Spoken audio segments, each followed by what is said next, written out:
મારા કોઈ જડવાદને કાઢજે, તારા શરીરનો ઉપયોગ તું તારી રીતે કરજે. આ છે ભજનનું ફળ, પ્રાર્થનાનું ફળ. હું ધીમે રહીને સમજાવું છું તમને. આપણે ખરેખર પ્રાર્થના નથી કરી શકતા, કારણ અવિશ્વાસ છે. આપણે ખરેખર પ્રાર્થના કરી શકતા નથી, કારણ સુખી થવું નથી. આપણે ખરેખર પ્રાર્થના કરી શકતા નથી, કારણ એક ગંદા ખાબોચિયાને અમૃતના મહાસાગરમાં લઈ જવું નથી. આપણે ખરેખર પ્રાર્થના કરી શકતા નથી, કારણ તમારી ચોજાડી બુદ્ધિ, વ્યવહારિક બુદ્ધિ. આપણે ખરેખર પ્રાર્થના કરી શકતા નથી, કારણ એટલું જ તમારી યાત્રાને તમારે ભગવાન તરફ ચલાવવી નથી. તમે નાસ્તિક માણસ છો.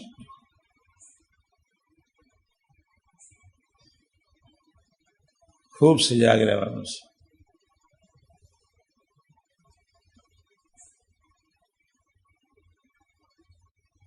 હું ગાઈ રહ્યો છું ભજનના મહિમાની વાત, ધીમે ધીમે સમજાવું છું.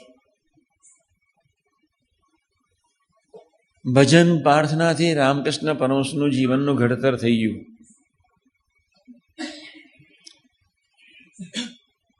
અને અંતરના ઉડાનના ભજનમાંથી તુલસીદાસના ભજનના પ્રાર્થનાના ફળ સ્વરૂપે એના હૈયાનો ભગવાને પ્રવાહ બદલી નાખ્યો. એક સ્ત્રી એને મળવા માટે સાપને પકડીને ચડે.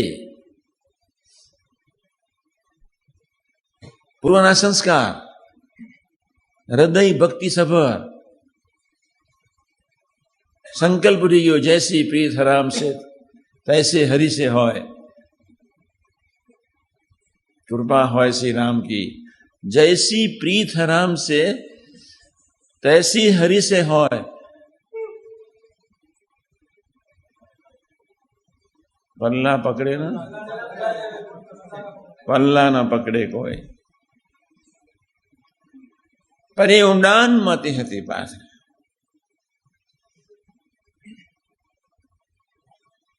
કોઈ વિષયંત માણસને કયા સંકલ્પ નહીં ઉઠે.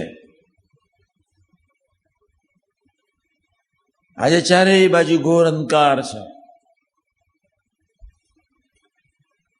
પણ તુલસીદાસને હૃદયને વિશે રામ નામના મહિમા સમાયેલો હતો.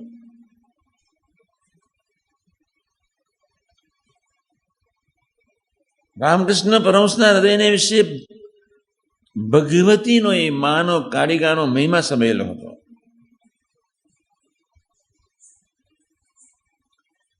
કોણ ભૂલ કરતો નથી? કોણ પ્રાર્થના કરે છે? પ્રશ્ન છે.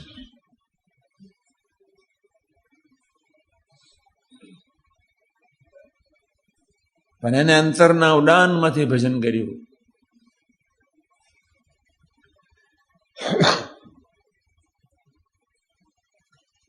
છ મહિના પછી જયારે વેશ્યા તુલસીદાસને મળવા આવે છે, ત્યારે તુલસીદાસ પ્રભુ ભજનમાં, મહિમામાં, રામાયણની સાખીઓમાં એટલા બધા લીન થઈ ગયા હતા. 6 મહિના પછી જયારે બાઈ આવે છે, ત્યારે તુલસીદાસજી પહેલો પ્રશ્ન પૂછે, કોણ?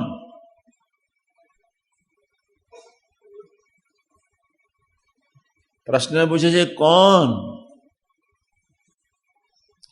હૃદયનો પ્રવાહ બદલી નાખ્યો. બસ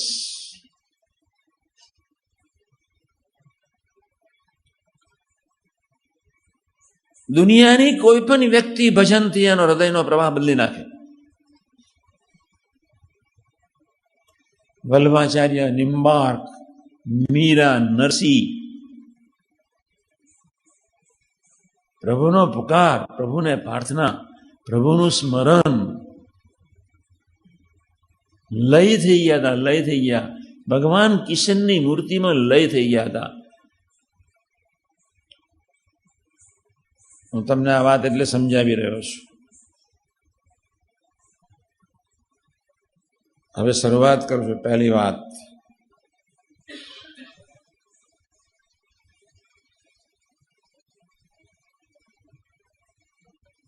પ્રથમના 27માં ખરેખર વિશ્વાસ છે.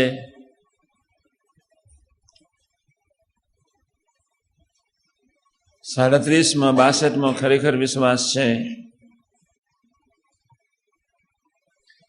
તો ભજન કરતા કરતા સેવા કરવાનું મન થાય.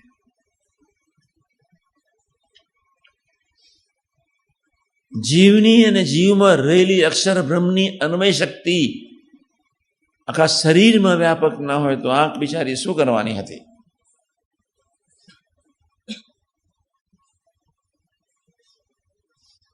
ભગવાન સ્વામિનારાયણ આપણા માટે કેટલું અદભુત દ્રષ્ટાંત આપી દીધું. વૈરાટ નારાયણનો આત્મા હતો પણ અક્ષર બ્રહ્મનો પ્રવેશ નહોતો તો વૈરાટ નારાયણ 14 લોકનો નાથ, 4 નિર્ગુણ અને 6 સગુણ મૂર્તિઓનો પ્રાણ, એટલી અદભુત વ્યક્તિ પણ બ્રહ્મ તત્વનો પ્રવેશ નહીં હોવાને કારણે મળદા જેવા હતા. આપણે કોણ?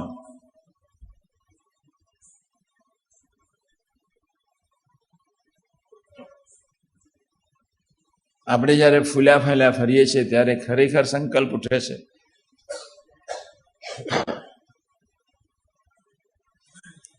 ઘોર અંધકારમાં જીવીએ છીએ. ઘોર અંધકારમાં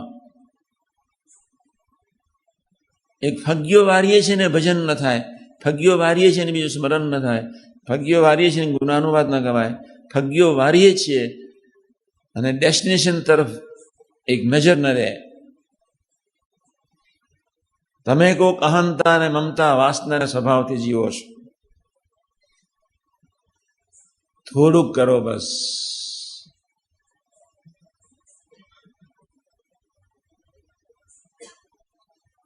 ગ્રામ્ય કથા વાર્તાના અભાવ ગુણની વાત બોલનાર માટે તો આ જન્મ છે જ નહીં, એનો રિન્યુ લાયસન્સ છે જ. હજુ ચેતી જવાનું છે.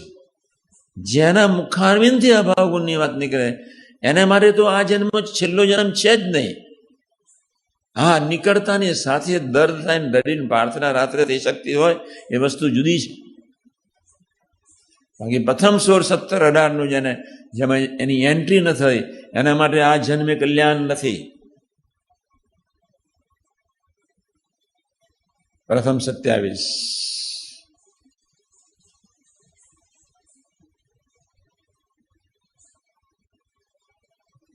હું ઘણી વખત વિચાર કરું, તમારું તો બગારું તમે સાફ કરી રહ્યા નહીં અને બીજાનું તમે ડાપણ કરો છો. બાપરે બાપ, કેટલા ભયંકર મૂર્ખામીમાં જીવતા હશો. તમને તમારા અહમનું દર્શનનું ઠેકાણું નથી અને બીજાના અવગુણની તમે વાત કરો છો. કેટલું ઘોર તમસ હશે તમારા આત્મા ઉપર, કેટલું ઘોર તમસ. બીજી બાજુ ક્યાં ચિદાકાશનું એ દિવ્ય સ્વરૂપ,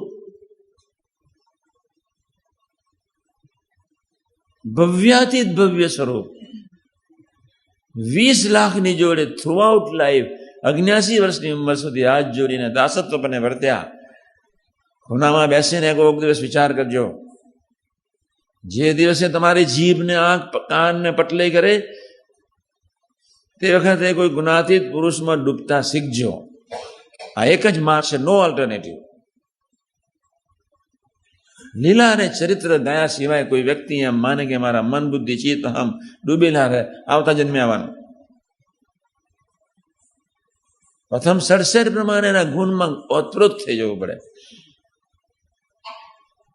પોતાનો પશ્ચાતાપ, હૃદયથી ગુણ.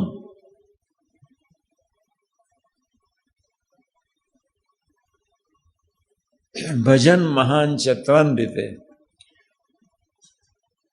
એક રીતે તો બોલાય જ નહીં, પણ પ્રભુએ ભજનનો બોયમાં ગાયો કે કદાચ મારી મૂર્તિના સુખે સુખ્યો થતો હશે, કોઈ હશે જીવબાન લાડુબા જેવા સુખ્યા, બ્રહ્માંડ સ્વામી, સચ્ચિદાનંદ સ્વામી જેવા મારી મૂર્તિના સુખે સુખ્યા હતા, સ્વભાવ નહોતા ગયા. જીવબાન લાડુબા મારી મૂર્તિના સુખે સુખ્યા હતા, પુરુષ માત્ર ઝેર થઈ ગયો, સંસાર નરક જેવું લાગ્યું હતું, સ્વભાવ નહોતા ગયા. ભજનની કચાશ. બરોબર વિચારવા પ્રયત્ન કરજો. સચ્ચિદાનંદ સ્વામી ભગવાન સ્વામિનારાયણનું છોગલું ન જુએ ત્યાં સુધી, છોગલું બંધ ન થાય ત્યાં સુધી 1 કિલોમીટર દૂર ભગવાન સ્વામિનારાયણની મૂર્તિને જોયા જ કરે. અને જ્યાં છોગલું બંધ થાય અને એ દર્શન બંધ થાય એટલે ફટાક